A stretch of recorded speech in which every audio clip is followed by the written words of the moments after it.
Does it ever feel like your team just can't move anything forward without you? Like they are constantly coming to you with decisions and questions and approvals, the same stuff over and over and over again. And sometimes you wonder, why can't they just think for themselves, figure it out, and be able to do their work without me?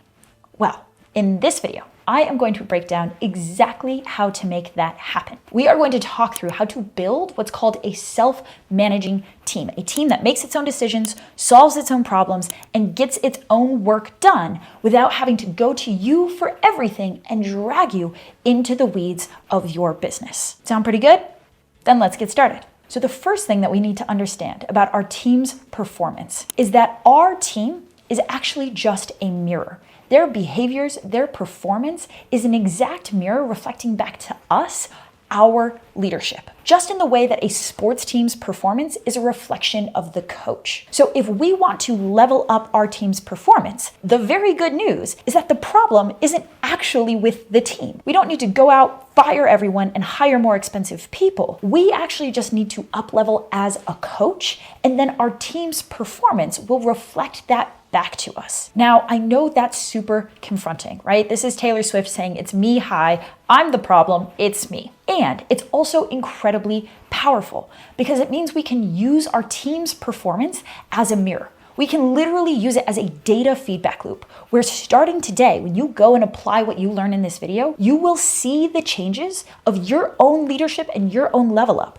reflected back to you immediately in the form of up-leveled team buy-in, autonomy, and performance. And the great news is that it just doesn't take that long. We've had clients who have implemented these leadership best practices and have come back to me 2 weeks later and said, Jhana, I don't even recognize my team anymore. Who are these people? Where did all of this performance come from? It feels like I'm leading an entirely different group of humans. And that's what I want for you. So the truth is, when we as leaders take ownership for our team's performance, we give ourselves the opportunity to make rapid and dramatic change. So that's the very first thing. If you're not willing to accept that your team's underperformance is a reflection of you, then go ahead, stop watching this video because you're not going to like anything else that I have to say.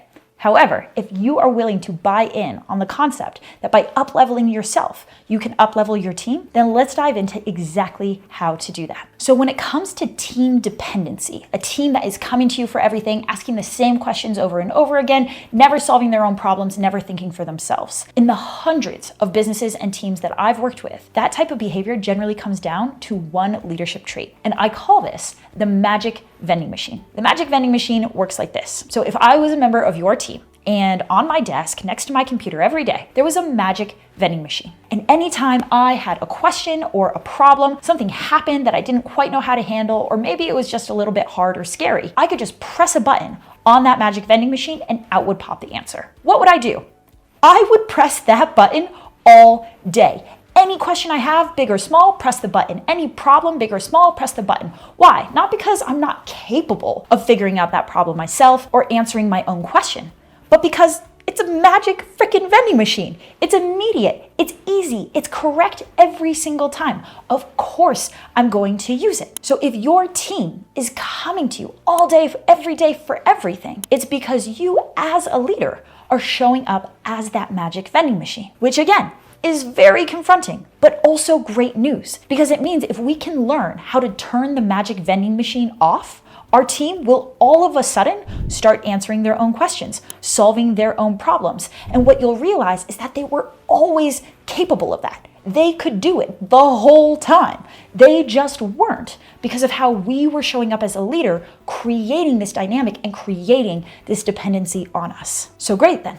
How do we turn off the magic vending machine? Let's walk this through. So there's this absolutely amazing book, Multipliers by Liz Wiseman. If you want to dive deeper into this topic, that is the #1 book I would recommend. And in it, she has this metaphor where she talks about balls at the table. So imagine you and your team were at a conference table. Everyone has a basket in front of them full of their balls, right? Their tasks, their problems, their questions. And right now, what's happening is your team is all day, every day, taking balls out of their basket, rolling them across the table to you, and then you are taking them and putting them in your basket, right? I have a question. I roll it to you, you answer the question. I have a problem, I have a client fire, I roll it to you, you handle it, right? So your team all day, every day is lobbing balls at you and you are taking them. To turn off the magic vending machine, what we need to do is slant the table so that as a ball comes up at us, instead of us taking it and putting it in our basket, we actually just roll the ball back across the table to that team member.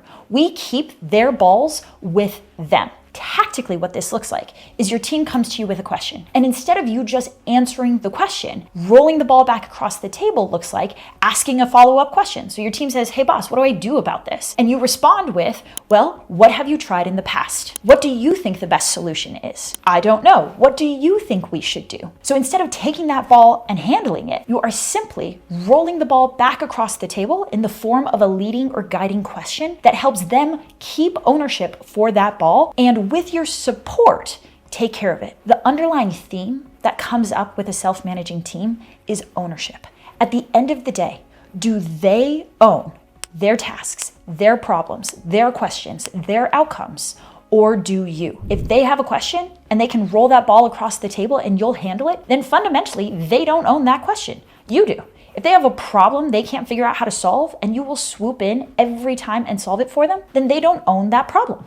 You do. If we want our team to stop coming to us for everything, then they need to understand that at the end of the day, they not only own their tasks, but they actually own all of the questions, all of the challenges, all of the problems, all of the decisions that go along with their role. They are responsible for showing up and taking ownership for all of it. But if they're being led by a magic vending machine, what we are telling them with our actions is that, no, you don't. You can give me your problems, you can give me your decisions, you can give me your questions. I will take them, I will own them. So we have to become masters of rolling the ball back across the table, reflecting their questions back to them with another question, empowering them to make the decisions, challenging them to solve their own problems, and do so without us. Now, there's a very important distinction that I need to make here, which is that delegation is not the same as abdication. When I talk about the magic vending machine, most entrepreneurs are like, cool, Jhana, thanks. I'm just going to turn off my Slack, not answer my team's questions, and then they'll solve their own questions, right? It's not the same. What I am advocating for is that if before your team was a professional soccer team and you are the MVP all-star player running around the field, chasing down every ball, scoring every goal, running to any part of the field when your team calls you over, delegation looks like stepping off the field and becoming a coach. Abdication looks like walking out of the stadium, right? So I am not saying that you should just fly away, disappear, and your team is going to magically start solving their own problems. They still need you. They just don't need you to do their jobs for them. They need you as a coach who supports them in growing and leveling up and becoming the version of themselves that is capable of solving every problem, making every decision, answering every question with your support as a coach. So yes, we're turning off the magic vending machine, but that doesn't mean we disappear entirely. We need to learn how to coach and support our teams in taking ownership for their roles. And that is a fundamental mindset shift where you have to be okay with stepping off of the field, no longer being that MVP all-star player, and instead learning how to become an all-star coach. And I'm going to be honest with you, it's hard because let's be honest, it feels faster and easier to just get in there and do the job. Answer the question, fix the problem. It's just always easier and more simple for you to just step in and do it yourself. It takes a lot more time, a lot more patience for you to coach your team to perform in their roles as well as you would. But here's a reframe I want to offer you,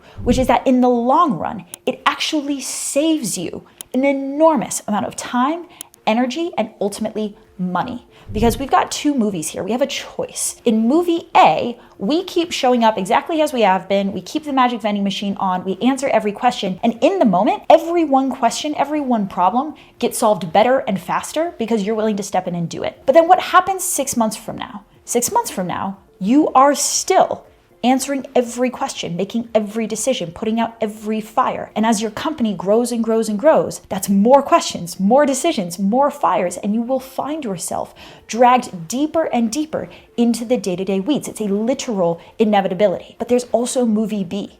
Movie B is where we do the work to level up as a coach, turn off the magic vending machine and pour into our team, invest the time and energy in coaching and training our team up. And then 6 months from now, what happens? Our team is no longer coming to us with questions. They are solving their own problems, putting out their own fires. And all of that frees you up. And that makes your company so much more revenue because you now have time to do the things that will actually grow your business. And it also makes your company more profitable. Your team is going to perform higher and get more work done in less time and for less cost. At the end of the day, high performance teams are actually 2.1x more productive, meaning they will produce double the output, double the revenue for the same cost. So if you're paying your team this much, and right now you're getting this much output from them, just by leveling up your leadership, you can double that and get this much output from them. The gap between those two, the gap between these two things of revenue and expense, that's your profit. So you can literally widen and stack your profit margin for free just by learning to become a better leader. This is why leadership is one of what we call a hidden profit center inside of your business, where entirely for free, you could actually just magically create and free up more profit starting tomorrow at no cost. Operations at the end of the day is all about finding and claiming these hidden profit centers, which is why we actually developed a tool to help our clients find these inside of their own business. We call it the Hidden Profit Finder. It takes 10 minutes or less, and it will actually diagnose where exactly in your business hidden profit is currently leaking out of your company and what you can do for free to find that hidden profit, reclaim it, and take it off the table and into your pocket. So if you want your company to be more profitable for free tomorrow, the tool is in the description. It's all yours. I hope you find it helpful. Okay, so now that we've established that it not only makes our lives way better, but it's also highly profitable for us to become a better leader and learn how to transfer ownership to our team, let's dig into a couple more points of what ownership really looks like, what it really means, and why it's so hard, why so many leaders who understand this conceptually still struggle to ultimately delegate, transfer ownership, and step off the field. The number one reason this is so hard is because people mess up. When you transfer ownership to your team will make mistakes. They will fail. They will not know how to do something or not do it correctly, and all of those mistakes will cost you money. A mentor of mine, Layla Hermosi, once told me that when you agree to hire a team, you agree to let your team cost you money. This is the reality of what we sign up for when we choose to build a team. That if we want a high performance team, sometimes that team is going to take a shot on a goal and they're going to miss. And what do we do as a coach in that moment? Do we storm onto the field, grab the ball, and shoot every single goal ourselves? Or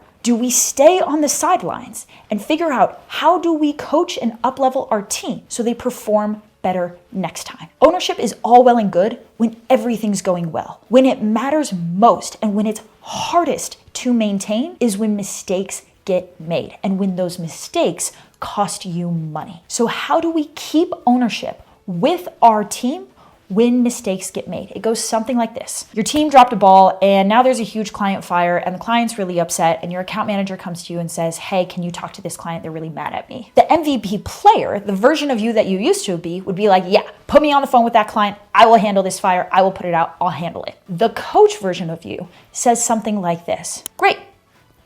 What happened and what did you learn from it? What is your plan to course correct this and make it right with the client? And what do you need from me to support you in feeling comfortable doing that? The key with these questions is that throughout the entire thing, the ownership stays with them. What are you going to do about this? What have you learned from this? How are you going to solve it? And what do you need from me to support you, to coach you? But what I'm not saying is, yes, give me the client fire, I will handle it. I'm saying you handle this client fire and you tell me what you need from your coach to make it happen. It's a subtle difference, but it changes everything because now every mistake, every failure turns into a learning opportunity, turns into something that grows and levels up your team and your business. So I promise you that you're going to transfer ownership to your team. Mistakes are going to happen and every single bone in your body is going to want to jump in and fix it. And the level up comes from learning how to show up as a coach in that moment, acknowledge that mistake is a cost of learning. It's money that you are paying out to level up your team. So if we handle failure correctly, it actually becomes an investment. The money that we lose on our team's learning and our team's growth curve actually ROIs in the form of two things. Number one, your team gets better, right? So if every mistake becomes a learning opportunity, then your team is growing, learning, and if we've done this correctly, never making that mistake again. So every mistake becomes the cost of learning that ROIs in the form of our business and our team just getting better. The second way it ROIs is with your time, because the first time this mistake happens, you're gonna need to show up as a coach, walk your team through it, support them as they go about learning how to solve this mistake and getting better at doing it over time. But pretty soon, your team now has it. They know exactly how to handle it, and they are no longer coming to you. The time that gets freed up, the hours and hours and hours of your time that gets freed up because your team is no longer reliant on you, all of that time now gets to be reinvested into revenue generation. You get to focus on growing the business. And what could you do? How much faster could you grow if you had 5, 10, 15 hours a week back of free time that you could put to work growing your business? That's the real ROI of a self-managing team. So yes, it's going to cost you money in the short term, but that is actually an investment that you are making that will 10x ROI for you if you use it correctly, if you show up to every mistake as a learning opportunity, as an opportunity to transfer ownership, level up your team, and eventually free up your own time so that you are able to focus on growth. Now, there's one more thing that you are going to need in order to feel comfortable and safe handing off responsibility and ownership to your team. I use this metaphor all the time with our clients when we first hire in their new all-star operator, is that your business right now is your baby, and you are a new parent who cares about your baby, who will freaking run through a wall and die for this baby. And now it's your first date night away from the baby. It's time to leave the baby at home with the babysitter, step out the house, and go to dinner. Any new parent is going to be losing their minds. It is going to be the most anxiety-inducing, scary, freak out moment to say, this baby, my baby, here, it's yours now. Fundamentally, this is what we are doing when we transfer ownership to our operator, to our team. We are leaving our baby home with a babysitter. That is terrifying. And it gets to be terrifying. That is such a valid, rational response to leaving your baby at home with the babysitter for the very first time. And then what happens? The babysitter drops the baby, right? That's a mistake. That's a fire in your business. And you're like, see, this is why I can't trust babysitters. So what we need are baby cameras. Baby cameras are what allow us that when we're out at dinner and we get a nervous thought or an anxious thought about how is the baby? What's the baby doing? Is the baby okay? Instead of running home, kicking down the door and grabbing the baby back, we just get to check the baby camera. The baby camera is visibility into your business and into your team. Visibility on what are they working on? How are they doing? What do they need from me? Is the baby okay? Is the baby okay? You are a new parent. You get to ask for a baby camera. You get to ask your team and say, hey guys, I am transferring ownership of your roles to you, and it's really scary for me. So here's what I need. I need weekly check-ins with you guys. I need end of day reporting.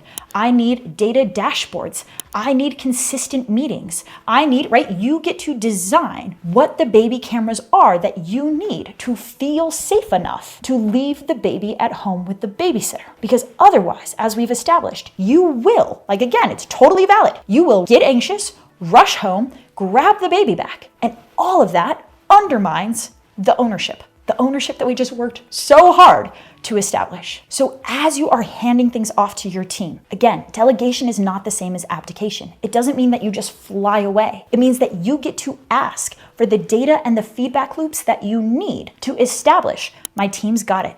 They're doing a good job. They're working on the right things. Yes, they made a mistake, but they also learned from it and they're getting better. And you get that constant data feedback loop that just tells you a little bit every day. The baby is safe, the baby is safe, the baby is safe. Otherwise, and we see this all the time, you're going to start to delegate, you're going to start to transfer ownership, all this free time is going to start to open on your calendar. And then you will freak out. Jump back into the day-to-day weeds. Start micromanaging your team again and pulling things away from them. And you may not even be aware that you are doing it. You're not doing it because you want to or that you don't trust your team. It's simply that it is too scary to leave the baby at home with a babysitter without the baby cameras there telling you that the baby is safe. So there is so much more that goes into transferring ownership, building a high-performance team, and doing all of that without micromanagement and in a way that gets you out of the day-to-day weeds. I have created an entire video to dig even deeper into this, all around micromanagement, where it comes from, and what to do about it. You can check it out right here, and I am so excited to take the next step with you and leveling you up into an A-player coach. I will see you over there.